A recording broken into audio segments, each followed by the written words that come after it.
तो है guys, welcome to जलसो TV. जो आज जो बाढ़ आप देख पा रहे हैं 32 डेज का बाढ़ है। तो इन बाढ़ में अचानक काल से सर्दी दिखाई दे रही है, यानी कि साउंड। तो इस बाढ़ को मैंने पहले मेडिसिन दिया था एंटीबायोटिक, वो 20-22 दिन में चला था। लेकिन अभी सर्दी आ गया अचानक से, काल से अचानक सर्दी दिखाई दे रही है।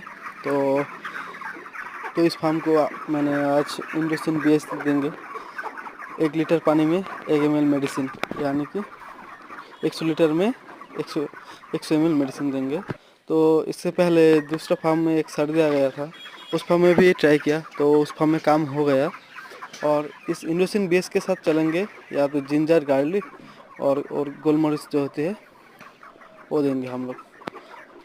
मिलते हैं दूसरे वीडियो में। और अगर कोई पोल्ट्री रिलेटेड आपको चाहिए, कोई सजेशन या वगैरह, आप कमेंट कर सकते हैं। तो गाइस देखते रहिए जलसो टीवी। धन्यवाद, थैंक यू।